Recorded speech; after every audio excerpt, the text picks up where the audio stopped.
e dizer para ti que eu participei do modelo de organização do sistema de contratação nacional de bancário.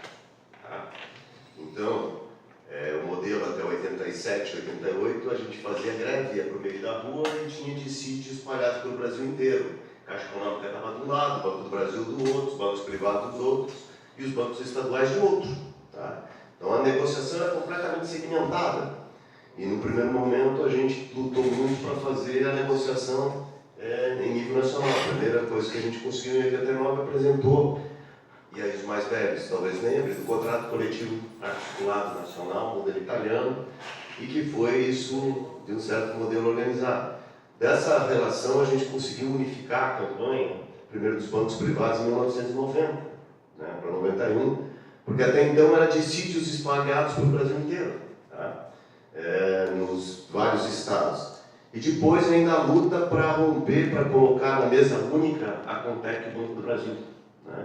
Onde tinha que tirar a Contec, que é o Banco do Brasil, e a Caixa Econômica, a Contec reivindicava que ela representava, o TST reconhecia, quando na verdade ela não tinha representatividade nenhuma, e daí colocar o Banco do Brasil, a Caixa Econômica e todos os bancos privados numa mesa única. E daí a gente levou mais quase 10 anos, né, para conseguir isso. Eu estou brifando aqui. Então essa luta começa em 88, 87, a gente consegue. E isso é o elemento central, como tu terminou. De fato, se vocês têm um acordo coletivo e tem uma importância dentro disso, é porque constituíram um novo modelo de organização, de negociação, que só tem semelhante o dos petroleiros e outro semelhante no setor de energia elétrica, que também acontece em 1994, se não me engano, 92, 93, 94, com o Itamar, que unificou as empresas de energia elétrica. E com isso, dá realmente um patamar diferenciado do processo de negociação. Você tem uma mesa única, uma database unificada nacional para todos os trabalhadores e, consequentemente, isso você gera um processo de fortalecimento das entidades sindicais. Quer dizer, é um processo que se retroalimenta dentro disso. E isso foi o fator determinante. Então, isso, inclusive, é que garante que essa solidez dentro do processo negocial. Tá? E que esse processo se diferencia. Porque se pegar os demais sindicatos do Brasil, cada um tem uma database. Pega aqui em Santa Catarina, tem 20, 30 datas diferentes em relação aos comerciários, os metalúrgicos e etc. e tal. E isso gera um enfraquecimento, um processo de... Ademais, não tem as mesmas regras, tá? Não tem os mesmos direitos. Os comerciários de Chapecó não têm os mesmos direitos que os comerciários de Florianópolis, que não têm os mesmos direitos que os comerciários de São José aqui do lado, que não têm os mesmos direitos do que o pessoal de Palhoça e assim por diante. Isso que tem que ser entendido. E realmente, eu fiz aqui, fui marcando tudo que tu colocou, tu deu uma aula realmente muito boa, quer dizer, um case para analisar a questão dos bancários desse ano, de fato. E se a gente for olhar, e a minha disciplina é Direito Coletivo, é a disciplina que eu ministro no curso de pós-graduação e na carteira da faculdade. Então, realmente, os pontos, e por isso que eu comecei por onde tu terminou, que esses são os elementos centrais. E os elementos que tu pontuou como essenciais dentro desse processo de negociação, que modificam e alteraram o cenário. Nós temos um cenário, como tu marcou, delimitou inicialmente, nós temos um cenário completamente oposto para se estabelecer a negociação. Acabar com a ultratividade, ou seja, a prevalência das normas e direitos, quando fim da database, ou seja, 31 de agosto era o último dia da validade de todos os acordos coletivos. 1º de setembro, c'est fini, ficava a lei ordinária, que já é bem ordinária, agora falando nos termos de, não da ordem, mas da forma, né? Porque acabaram com a legislação trabalhista, com a lei 13.467, mais de 100 artigos foram alterados, né? E daí ficou... Então, com a lei 12.429 alteraram e implicaram para a terceirização, aí veio o Supremo Tribunal Federal e desmontou, inclusive aceitando que a atividade fim possa ser terceirizada. Isso é um crime. Isso é um crime que foi feito. Porque ele afeta o quê? Afeta a organização sindical. Ele destrói a relação do processo de reconhecimento enquanto categoria. Você deixa de ser bancário. Você pode ser contratado, tá? Para exercer isso por uma empresa terceirizada sem ter direitos. Por isso que aquilo que tu coloca é muito importante, da nossa capacidade de luta para evitar o processo de implantação.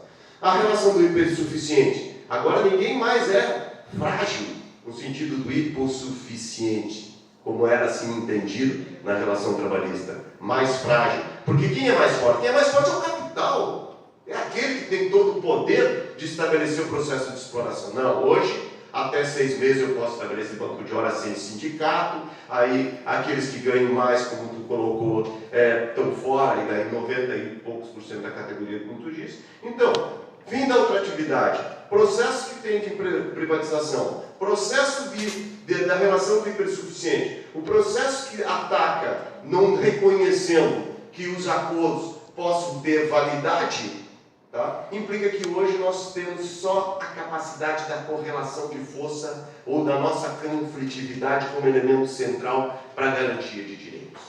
Joga todo o peso para o lado de cá. O lado de lá está confortável, porque não tem responsabilidade de ter que cumprir com os direitos depois que venceu a database, se você não tem esse poder de implementação. Então, eu quero dizer que foi, e não é só foi e será, daqui para frente, um processo cada vez pior.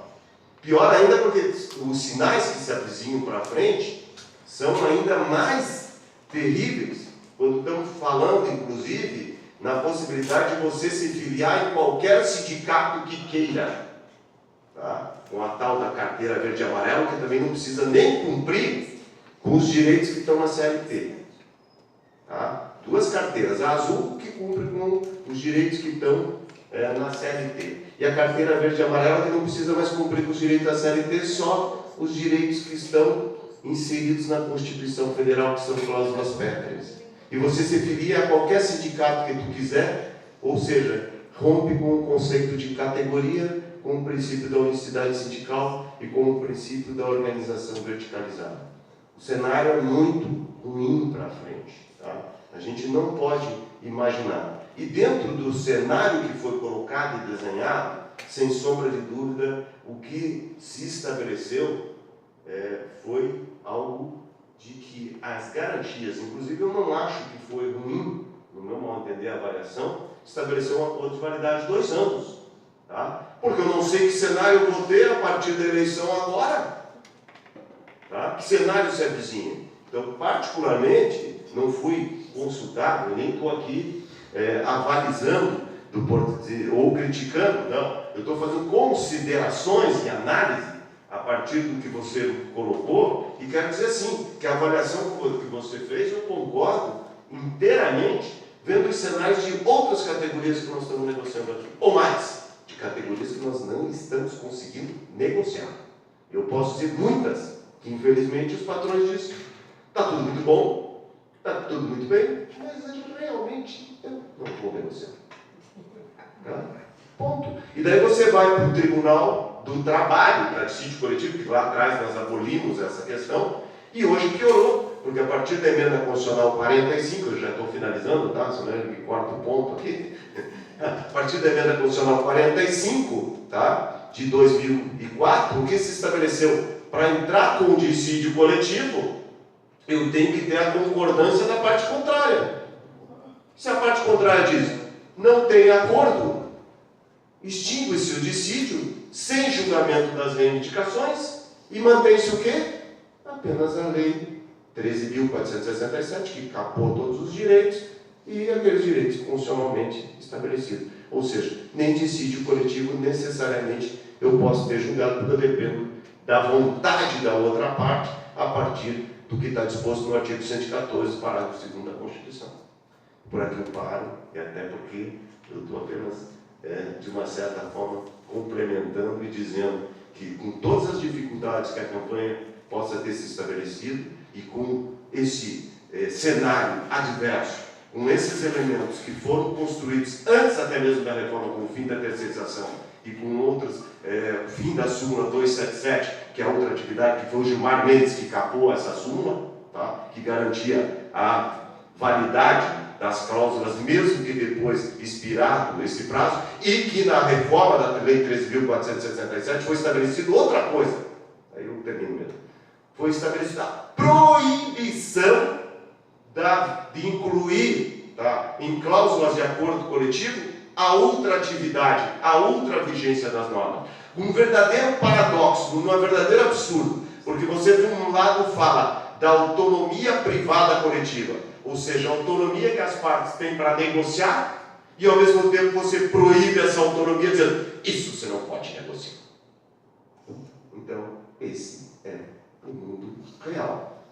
Infelizmente não posso dizer para vocês, bem-vindo ao mundo, porque o momento está sendo o contrário.